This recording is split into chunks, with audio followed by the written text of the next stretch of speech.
नमस्कार. आज आपण एका अशा जागेबद्दल बोलणार आहोत जी अक्षरशः एक कोडं आहे, मानवी इतिहासातील एक मोठं आश्चर्य, वेरूळचं कैलास लेणं. बघा, हे फक्त एक मंदिर नाहीये, नाही, हे तर हजारो वर्षांपूर्वीच्या आपल्या पूर्वजांच्या प्रगत अभियांत्रिकी आणि गणिताचा जिवंत पुरावा आहे.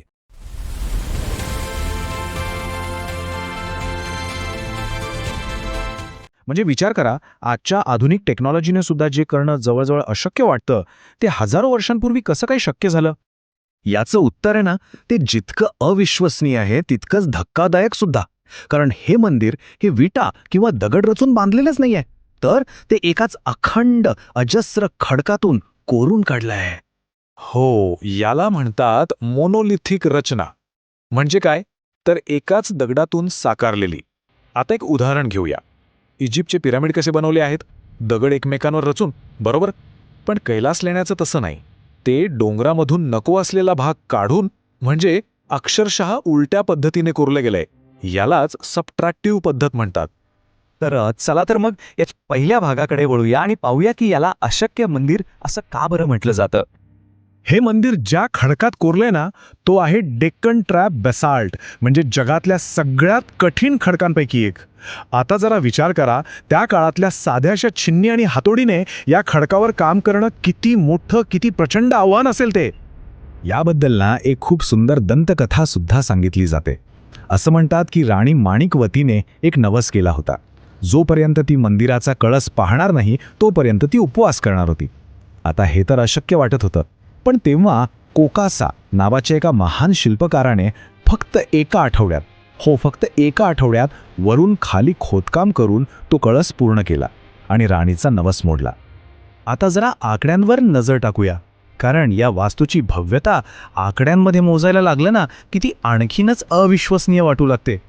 अंदाजे 2 लाख टन. काही तज्ज्ञांच्या मते तर हा आकडा तब्बल 4 लाख टनांपर्यंत जातो. एवढा खडक त्या डोंगरातून बाहेर काढला गेला. आणि हे सगळं कशाने? कोणत्या आधुनिक मशीनने नाही, तर फक्त आणि फक्त छिन्नी आणि हातोडीच्या मदतीने. अविश्वसनीय. या मंदिराचा आकार किती मोठा आहे हे समजून घेण्यासाठी ना ही तुलना बघा. ह्याचं जे क्षेत्रफळ आहे ते ग्रीसच्या प्रसिद्ध पार्थेनॉन इतकंच आहे, पण उंची मात्र त्याच्या 1.5 पट जास्त आहे. म्हणजे कल्पना करा केवढी भव्य रचना असेल ही.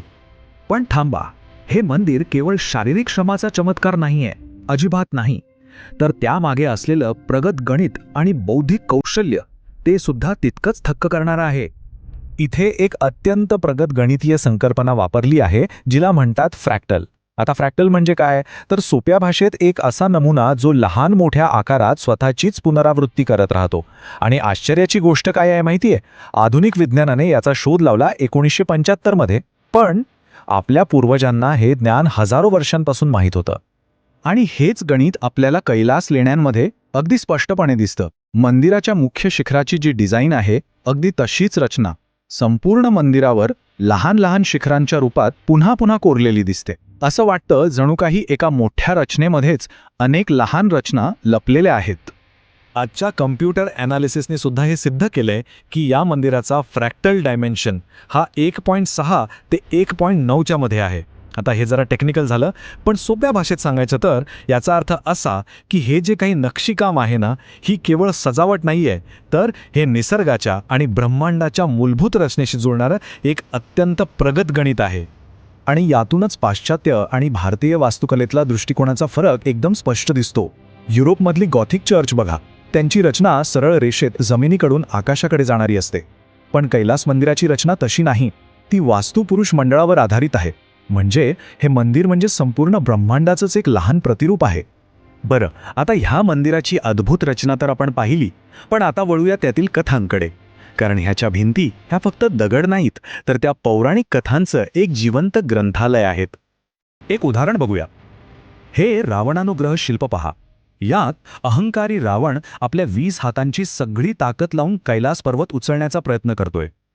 आणि वर बघा, भगवान शिव किती शांतपणे फक्त आपल्या पायाचा अंगठा दाबून त्या प्रचंड पर्वताला स्थिर करतात. विचार करा, एकाच शिल्पातून किती नाट्य, किती शक्ती आणि किती शांतता एकाच वेळी व्यक्त झाली आहे. आणि इथे आहे शिवाचं नटराज रूप. हे आनंद तांडव मुद्रेत आहे, म्हणजे सृष्टी, स्थिती आणि लय या तिन्हींचं प्रतीक. त्यांच्या पायाखाली अज्ञानाचं प्रतीक असलेला अपस्मार पुरुष चिरडलेला दिसतोय. हे शिल्प म्हणजे काय आहे तर गती आणि शांती, ऊर्जा आणि स्थिरता यांचा एक अद्भुत संगम. पण थांबा, या मंदिराचं एक शेवटचं आणि कदाचित सर्वात मोठं रहस्य अजून उलगडायचं बाकी आहे. आज आपल्याला हे मंदिर काळ्या रंगाच्या दगडात दिसतं, बरोबर? पण ते मूळतः असं नव्हतं. जरा डोळे बंद करून कल्पना करा, हे संपूर्ण मंदिर पांढऱ्या शुभ्र प्लास्टरने झाकलेलं होतं. का? जेणेकरून ते थेट हिमालयातल्या बर्फाच्छादित कैलास पर्वतासारखं दिसावं. म्हणजे ही कल्पनाच किती भव्य आणि किती विलक्षण आहे, नाही का? तर थोडक्यात काय, ही आहे जगातली सर्वात मोठी अखंड रचना, जी कळसाकडून पायाकडे कोरली गेली आहे. यासाठी तब्बल 2 लाख टन खडक बाहेर काढला गेलाय आणि यात निसर्गाच्या नियमांवर आधारित प्रगत फ्रॅक्टल गणिताचा वापर झालाय. कमाल आहे. म्हणूनच कैलास लेणं हे फक्त एक मंदिर नाही आहे, ते मानवी क्षमतेचं, त्याच्या जिद्दीचं आणि बुद्धीच्या अमर्याद शक्तीचं एक जिवंत प्रतीक आहे.